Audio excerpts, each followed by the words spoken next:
मैं विधवा थी और चाहती थी कि मेरा देवर मुझसे शादी करे, लेकिन मेरी सास ने मेरे देवर की शादी एक अंधे भिखारी लड़की से तय कर दी। मेरा देवर लंदन में डॉक्टर की डिग्री लेकर आया था और मुझे यकीन था कि उस भिखारी को देखकर वह उसे तलाक दे देगा, लेकिन वह खुशी खुशी अपनी पत्नी का हाथ पकड़कर उसे कमरे में ले गया। रात को मैं दूध देने के बहाने उसके कमरे में गई तो मेरा देवर जोर जोर से चिल्लाए, क्योंकि मेरी शादी के 5 महीने बाद ही मेरे पति की मृत्यु हो गई।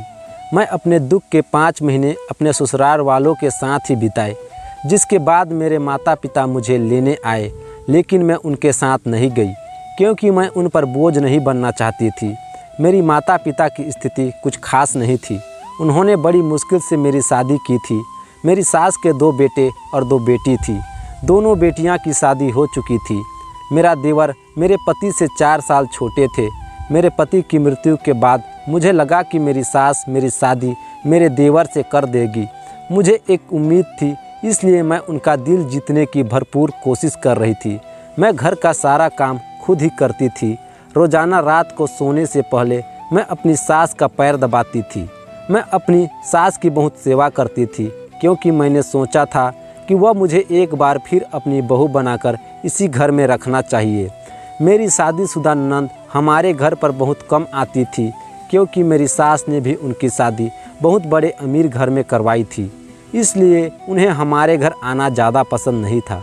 उनके घर में किसी भी चीज़ की कमी नहीं थी और वह वहाँ बहुत खुश थे। लेकिन जब भी मेरी ननद घर आती तो मैं उनका बहुत ही अच्छी तरह से सेवा सत्कार करती थी। मैं रोज़ उनकी पसंद का खाना बनाती थी और उनके बच्चों को भी बहुत ज़्यादा लाड़ प्यार करती थी। इस वजह से मेरी सास मुझे हमेशा बहुत खुश रहती थी और बदले में मुझे ढेर सारा आशीर्वाद भी देती थी। वह कहती थी कि मैं भगवान से प्रार्थना करती हूँ कि मेरी दूसरी बहू भी तुम्हारे जैसी अच्छी हो। तुम मेरे लिए मेरी बेटी की तरह हो। कोई भी लड़की इतनी सेवा नहीं करती जितना तुम मुझे करती हो। आजकल तुम जैसा बहुत नसीब वालों को मिलती है। मुझे मेरी सास का दिल जीतने के लिए जो भी करना पड़ता मैं करती थी, चाहे वो कुछ भी हो, क्योंकि हमारे घर में मेरी सास का ही राज था। सब कुछ उनकी इच्छा के अनुसार ही होता था। अगर उन्हें कोई बात बुरी लगती तो इस घर में कोई इसका जिक्र तक नहीं करता था, क्योंकि मेरी सास बहुत सख्त थी और हमारे घर में एक पंछी भी उनके मन से नहीं उड़ सकता था। मेरी सास मुझसे इतनी खुश थी कि मुझे विश्वास था कि वह मेरी शादी मेरे देवर से कर देगी। मेरा देवर लंदन में डॉक्टर की पढ़ाई कर रहा था और उसे बिहार लौटे केवल 2 महीने हुए थे, लेकिन मैं मन ही मन बहुत खुश थी। अब एक बार फिर से यह घर मेरा होने वाला था और मैं इस घर की मालकिन बनने वाली थी, क्योंकि मैंने अपना पूरा जीवन गरीबी में बिताया था। और जब मैं यहाँ आए तो मुझे पता चला कि आराम क्या होता है, और अब मैं यह सब खोना नहीं चाहती थी, क्योंकि मेरे ससुराल वाले बहुत अमीर थे। मेरे देवर मुझे बहुत अच्छा लगता था, वह बहुत सुंदर भी था और मैं उसे शादी करके अपनी सास की तरह इस घर पर राज करना चाहती थी। यह बात मैं अच्छी तरह से जानती थी कि ऐसा तभी हो सकता है जब मेरा देवर मुझसे शादी करेगा, क्योंकि मेरी सास हमेशा मेरी बात सुनती थी और मैं हर काम में उनकी सलाह ज़रूर लेती थी। मेरे पति सामान्य दिखने वाले थे और ज़्यादा पढ़े लिखे नहीं थे। उनके किसी भी रिश्तेदार ने उन्हें बेटी नहीं दी, क्योंकि मेरे पति को बचपन से ही बीमार रहा करते थे और यह बात उनके सगे रिश्तेदारों को पता थे। लेकिन मेरी सास ने यह बात मेरे पापा से छुपाई, क्योंकि उन्हें पता था कि अगर उनके बेटी के घर वालों को उनकी बीमारी के बारे में पता चला तो कभी भी अपनी बेटी का हाथ नहीं देंगे। मेरे पापा को यह बात बिल्कुल भी पता नहीं थी, इसलिए जब उन्होंने मेरी शादी के लिए हाथ मांगा तो मेरे पापा ने तुरंत हाँ कर दिया और मैं शादी करके इस घर में आ गई। लेकिन किस्मत में जो लिखा था उसे कोई टाल नहीं सकता। मेरी शादी के 5 महीने बाद ही मेरे पति की तबीयत अचानक बहुत ज़्यादा ख़राब हो गई। मेरी सास ने मेरे पति के इलाज पर बहुत खर्च किया। सास उन्हें इलाज के लिए दूसरे देश जाने को भी तैयार थी, लेकिन मेरे पति के पास इतना समय नहीं था और कुछ ही दिनों में उनकी मृत्यु हो गई। मेरी पति के मृत्यु के बाद मैं 1 साल तक अपने ससुराल वालों और अपनी ननद की बहुत सेवा की। इस घर में बहुत अच्छे से देखभाल की, लेकिन उस दिन मुझे बहुत दुख हुआ जब मेरी सास ने कहा कि अब मैं अपने छोटे बेटे की शादी कर दूंगी। मैं मन ही मन सोच रही थी कि मैं एक नौकरानी की तरह दिन रात उसके पीछे पड़ी रही थी, लेकिन अब मेरी सारी मेहनत बर्बाद होने वाली थी और मैं ऐसा बिल्कुल भी नहीं होने देने वाली थी। एक बार मैं अपनी सास मंदिर में दर्शन के लिए गए तो हमने देखा कि एक जवान लड़की भीख मांग रही थी जो अंधी थी। उसे देखकर मेरी सास बहुत चिंतित हो गई और उसके पास बैठ गई और पूछने लगी कि तुम यहाँ क्या कर रही हो? तुम अंधी कैसे हो गई? तुम कहाँ रहते हो? किन लोगों के साथ रहती हो? मेरी सास से ऐसी बात कर रही थी जैसे वह उसे शुरू से जानती हो। मैं सोच रही थी कि मेरी सास एक भिखारी लड़की और वह उसे कैसे जानती थी। वह भिखारी से कैसे माफ़ी मांग रही थी और उसे अपने साथ चलने के लिए कह रही थी। भिखारी मेरी सास से कह रही थी, अब मैं आपके साथ बिल्कुल नहीं आऊँगी। मेरे साथ जो कुछ भी हुआ है वह आपकी वजह से हुआ है और इसके लिए मैं आपको कभी माफ़ नहीं करूँगी। मेरी सास रो रो कर उसे माफ़ी मांग रही थी और कह रही थी कि अब जो तू चाहेगी वही होगा, अब तेरी हर इच्छा पूरी होगी, तू बस मेरे साथ घर चल। और मेरी सास उसे अंधी भिखारी को अपने साथ घर ले आई।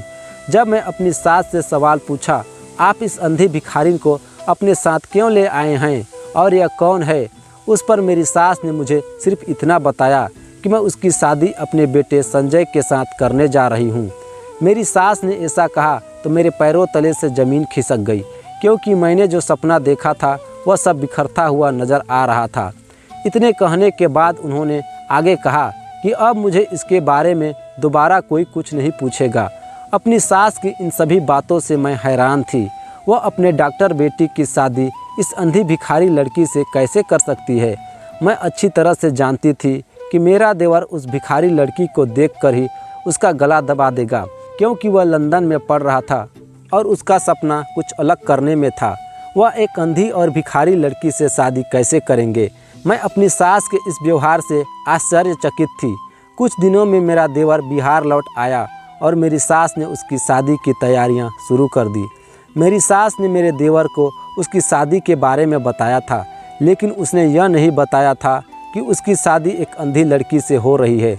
मैंने अपने देवर को यह बताने की बहुत कोशिश की कि तुम्हारी माँ ने तुम्हारे लिए एक अंधी भिखारी लड़की को चुना है, लेकिन मेरी सास ने मुझे सख्त मना कर दिया कि संजय को पता नहीं चलना चाहिए कि वह एक अंधी लड़की से शादी कर रहा है। शादी का समय आया तो मेरा देवर लड़की को देखकर बहुत खुश हुआ, लेकिन मैं यह देखकर हैरान रह गई कि एक अंधी लड़की को देखकर मेरा देवर इतना खुश क्यों हो रहा है। मेरी चिंता बढ़ती जा रही थी। मुझे कुछ समझ नहीं आ रहा था। मेरे देवर ने अंधी लड़की से शादी कर ली और मेरे सामने अपनी पत्नी का हाथ पकड़कर कमरे में ले गए, लेकिन मेरे सारे सपने चूर हो गए।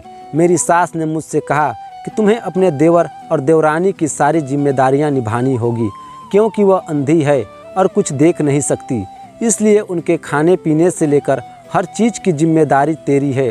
और मैं यह बिल्कुल भी बर्दाश्त नहीं कर सकती थी। पहले मैंने इस घर में अपनी सास की बहुत सेवा की थी और अब मेरी छोटी देवरानी की सेवा करने का समय आ गया था। मैंने हिम्मत करके अपनी सोच से इस बारे में बात करने का फैसला किया और उनके कमरे में चली गई। मैंने अपनी सास से कहा, आपने मेरे बारे में क्या सोचा है? आप मुझे कब तक नौकरानी की तरह रखेंगे? पहले तो सिर्फ आप थे, अब आपने मेरे सिर एक अंधी लड़की बिठा दी है। आप मेरे पति की माँ हो तो मैं पूरी मन से आपकी सेवा करी थी, लेकिन मैं उस अंधी भिखारन की सेवा नहीं कर सकती। मेरी सास ने कहा, तुम मेरे पास आओ, मैं तुम्हें बताती हूँ कि असल में वह कौन है। मुझे अपनी सास के साथ कुछ अच्छा नहीं लग रहा था। मेरा दिल उनके साथ बैठने को तैयार नहीं हो रहा था। मैं अभी इस घर को छोड़कर चली जाना चाहती थी। मैं अपने सभी सपनों में असफल हो चुकी थी और मैं उनके कुछ भी सुनना नहीं चाहती थी, लेकिन मैं ऐसा नहीं कर सकती थी। मुझे ना चाहते हुए भी अपनी सास के पास बैठना पड़ा। मेरी सास कहने लगी, यह तब की बात है जब संजय लंदन नहीं गया था। उसने मुझे बताया था कि वह हमारी गली में रहने वाले एक लड़की से प्यार करता है और वह दोनों एक दूसरे से बहुत प्यार करते थे। संजय हमेशा मुझसे यही कहता था कि तुम्हें उस लड़की के घर जाकर शादी के लिए उसका हाथ मांगना चाहिए, लेकिन मुझे संजय की कहानी बिल्कुल पसंद नहीं आई, क्योंकि वह लोग बहुत गरीब थे और मैं चाहती थी कि संजय की शादी किसी बहुत बड़े अमीर घर में हो जाए।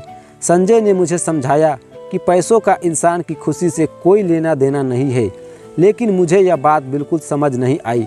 मैं लड़की के माँ बाप के घर गई और उनसे कहा कि आप अपनी बेटी को समझाइए, मेरी बेटी से दूर रहे, तुम्हारे साथ अच्छा नहीं होगा। मैं आप जैसे लोगों को अच्छी तरह से जानती हूँ। आपकी बेटी की नज़र मेरे बेटे की पैसों पर है, इसलिए आपकी बेटी ने मेरे बेटे को प्यार की जाल में फंसाया है। आप जैसे सोचेंगे मैं वैसा बिल्कुल भी नहीं होने दूंगी। लड़की की माँ रोते हुए मुझसे कह रही थी कि हमने अपनी बेटी को ऐसा कुछ नहीं बताया है। हम गरीब लोग ज़रूर हैं, लेकिन इससे डरे हैं। अगर आप यहाँ आकर ऐसा बोलेंगे तो समाज में हमारा नाम खराब होगा। यहाँ से चले जाओ। मानसी की माँ ने कहा था कि इसके बाद मानसी को कभी भी तुम्हारे बेटे से नहीं मिलने दूंगी। जब हम उनके घर से लौट रहे थे तो उनके घर के बाहर बहुत से लोग जमा हो गए थे और सभी लोगों को इसके बारे में पता चल गया था। मानसी की माँ की गर्दन शर्म से झुक गई थी। वह खूब रो रही थी। जब मैं घर आई तो मैं संजय से बिल्कुल भी बात नहीं की। मैं उसे डिनर पर बुलाया तो उसने उसके लिए भी मना कर दिया। वह मानसी का किया हुआ अपमान बिल्कुल भी बर्दाश्त नहीं कर पाया, क्योंकि पहले कभी भी ऐसा नहीं हुआ था कि संजय ने मुझसे बात तक न की हो। संजय एक बहुत ही आज्ञाकारी लड़का था। वह मेरी बुलाने पर भाग आता था और यह सब इसलिए हुआ क्योंकि मानसी ने फ़ोन करके संजय को पूरी सच्चाई बता दी थी। अगली सुबह जब संजय घर से बाहर जा रहा था तो मैंने उससे पूछा कि कहाँ जा रहे हो, तो उसने कहा कि मैं मानसी से मिलने जा रहा हूँ। मैं उसे रोकने की कोशिश की और कहा, मानसी उसे वह तुम्हारे पैसों की परवाह है और तुम दोनों की शादी कभी नहीं करूँगी। संजय ने मेरी एक भी बात नहीं सुनी और वह घर से निकल गया। थोड़ी देर बाद दोबारा घर आया तो बहुत ज़ोर ज़ोर से रो रहा था। अपने कमरे में जाकर देखा तो उसने सारा सामान अस्त व्यस्त कर दिया था। मैंने उसके कमरे का दरवाज़ा कई बार खटखटाया, लेकिन उसने मेरे सवाल का कोई जवाब नहीं दिया और ख़ुद को कमरे में बंद कर लिया। उसने पूरे दिन खाना भी नहीं खाया और मुझे संजय का व्यवहार बिल्कुल भी बर्दाश्त नहीं हुआ, क्योंकि मैं उसकी माँ थी और मैं उसे अपनी जान से भी ज़्यादा प्यार करती थी। मेरा बड़ा बेटा बचपन से ही बीमार था और मैं अपनी दूसरी बेटे को खोना नहीं चाहती थी। मैं अब मानसी और उसके परिवार को इस गांव से बाहर निकालने के लिए कुछ भी करना चाहती थी, क्योंकि मैंने सोचा था कि अगर वह लोग गांव छोड़ देंगे तो फिर संजय उसे भूल जाएगा और सब कुछ ठीक हो जाएगा। संजय ने उस दिन खुद को अपने कमरे में बंद कर दिया और मैं मानसी की घर वापस चली गई। मैं मानसी की माँ पिता से कहा, आप यह घर छोड़कर चली जाइए। इसके बदले में आप जितना पैसा मांगोगे उतना पैसा देने को तैयार हूँ। मानसी से कह दो कि वह मेरी बेटे को छोड़ दे और उसकी ज़िंदगी से निकल जाए। तभी कमरे में मानसी बाहर आई और बोले, चिंता मत करो, मैं तुम्हारे बेटे को दोबारा कभी नहीं देख पाऊँगी। आज भी वह मुझसे मिलने आया था और मैंने उसे वापस भेज दिया। मैंने उसे हमेशा के लिए सारे रिश्ते ख़त्म कर दिए हैं और हमें आपके पैसे नहीं चाहिए। आप अपनी बेटे को समझाइए कि वह हमारा पीछा ना करे। आपका बेटा मेरा पीछे पड़ा था। वह हमेशा मुझसे कहता था कि अगर मैं शादी करूंगा तो तुमसे, लेकिन मैंने उससे कहा कि मैं तुमसे शादी नहीं करूंगी, क्योंकि मैं जानती थी कि आप ऐसा कभी नहीं होने देंगे, क्योंकि आपको अपने बेटे की खुशी से ज़्यादा अपना पैसा और उससे मिलने वाले विलास ही प्यारी है। आपको आपकी बेटे की खुशी की परवाह नहीं है और आपका बेटा हमेशा मुझसे कहता था कि अपनी माँ को समझाना मेरी जिम्मेदारी है। उसकी चिंता मत करो, वह मेरी माँ है और वह जानती है कि मुझे किससे खुशी मिलती है। मानसी ने कहा, मुझे लगता है कि यह सब संजय की गलतफहमी थी। उसकी माँ को सिर्फ अपनी बेटे की खुशी पसंद नहीं है। उस वक्त मैं मानसी से कहा कि तुम्हें मुझे कुछ भी समझाने की ज़रूरत नहीं है और जितनी जल्दी हो सके गांव छोड़ दो। जब मैं घर आई तो संजय की तबीयत खराब थी और वह रो रहा था। मैंने सोचा कि कुछ दिन तक सब ऐसा ही चलता रहेगा और फिर वह मानसी को भूल जाएगा, लेकिन ऐसा कुछ भी नहीं हुआ। उसकी तबीयत दिन ब दिन बढ़ती जा रही थी। उसने खाना पीना सब कुछ छोड़ दिया था। एक दिन वह बेहोश होकर गिर पड़ा और केवल मानसी का नाम ले रहा था। मुझे एहसास हुआ कि अगर मैं मानसी की शादी संजय से कर देती तो बेहतर होगा। कम से कम मेरी बेटी की हालत ऐसी नहीं होती। उस दिन संजय अस्पताल में भर्ती थे। जब उसे होश आया तो वह रोते हुए कह रहा था, माँ मैं मानसी के करीब जाना चाहता हूँ। कुछ भी करो, लेकिन एक बार मुझे मिलने दो। और मुझसे नहीं मिलना चाहते। मैं एक पल उसे मिलने भी गया, लेकिन उसने मुझे सारे रिश्ते तोड़ दिए। वह मुझसे मिलने से इनकार कर रही थी। संजय नहीं जानता था कि मैं उसे इस गांव से बाहर निकाल दिया है। संजय उसी दिन कह रहा था और मैं पीछे से मिलने गया था। उसी रात में शहर छोड़कर चले गए थे। मैंने संजय को समझाया, पहले तुम ठीक हो जाओ, तुम्हारे ठीक हो जाने के बाद मैं तुरंत मानसी के घर जाकर शादी के लिए उसका हाथ मांग लूँगी। मैं तुमसे वादा करती हूँ कि मैं तुम्हारी शादी मानसी से ही करवा दूँगी। संजय मेरी बात सुनकर बहुत खुश हो गया और कुछ ही दिनों में वह बिल्कुल ठीक हो गया। जब हम दोबारा घर आए तो संजय मानसी से मिलने उनके घर गया, लेकिन जब वह घर आया तो बहुत परेशान था। संजय ने मुझसे कहा, माँ, अब आप मानसी के साथ मेरी शादी करने के लिए तैयार हैं। मुझे नहीं पता कि मानसी और उसका परिवार कहाँ छोड़कर चले गए। उसका नंबर भी बंद है। अब मैं उन्हें कहाँ तलाश करूँ।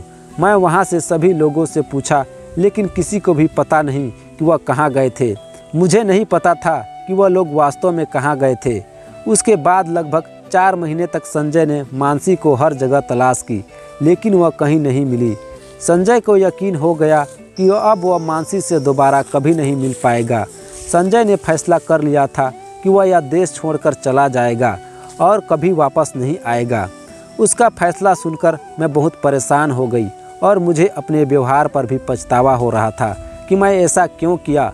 अगर मैं उसकी शादी मानसी से कर देती तो हो सकता है कम से कम मेरा बेटा मेरी आंखों के सामने रहता और कभी यह देश छोड़कर नहीं जाता।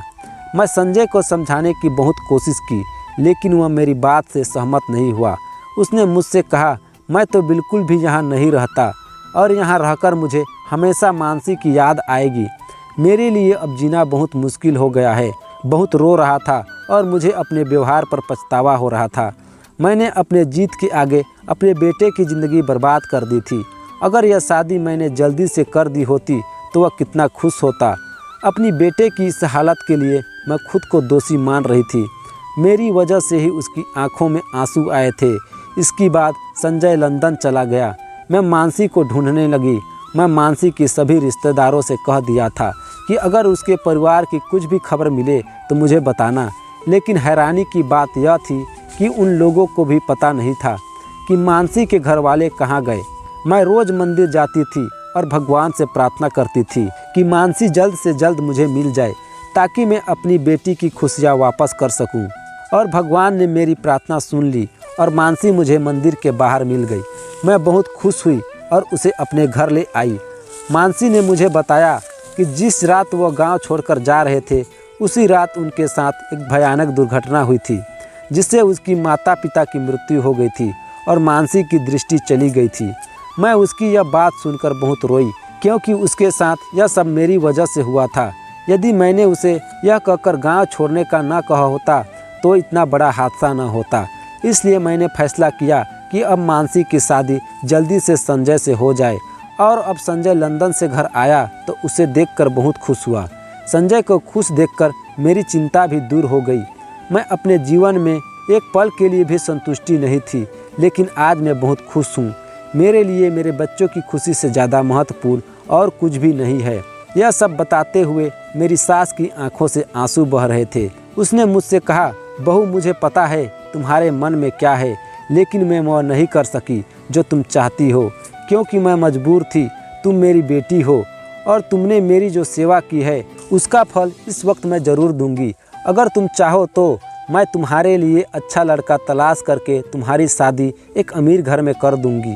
लेकिन संजय की खुशी केवल मानसी में थी। वह तुम्हारे साथ कभी भी खुश नहीं रह सकता।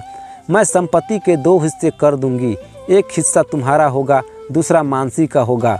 और फिर यदि तुम्हारे अपने जीवन के बारे में कोई निर्णय लेना हो तो मैं तुम्हारे साथ हूँ। अपनी सास को यह कहते हुए यह सुनकर बहुत दुख हुआ कि मैं जो सोच रही थी मैं बिल्कुल गलत थी।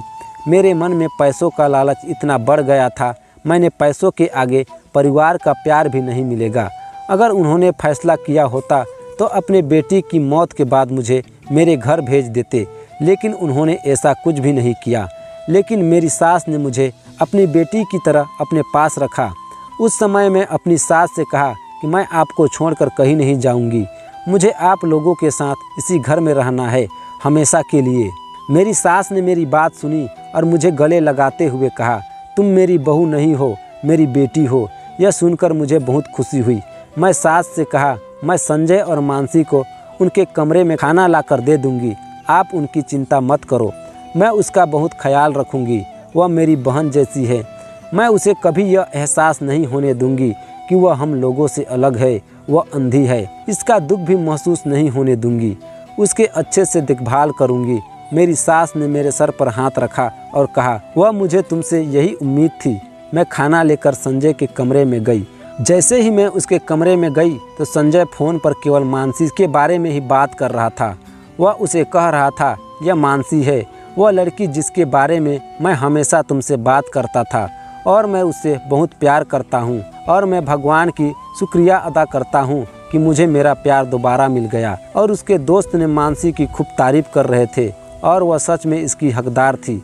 मानसी बहुत खूबसूरत लग रही थी। मैंने संजय से कहा, चलो मानसी को लंदन लेकर जाकर उसका ऑपरेशन करवाएंगे। जल्दी उसकी आंखों की रोशनी वापस आ जाएगी। आंखों की रोशनी एक बार फिर से वापस आ जाएगी और हम दोनों घर में बहनों की तरह खुशी से रहेंगे। यह सोचकर मुझे बहुत खुशी हो रही थी, क्योंकि मैं भी अपनी दूसरी शादी न करने का फैसला कर लिया था, क्योंकि मैं अपने सास को ही अपनी माँ मानती थी और उनकी सेवा करना मुझे बहुत अच्छा लगता था। आपको यह कहानी कैसी लगी हमें कमेंट करके ज़रूर बताएं और वीडियो अच्छी लगी तो वीडियो को लाइक, शेयर और अगर चैनल में नए हैं तो चैनल को सब्सक्राइब करना ना भूलें। धन्यवाद।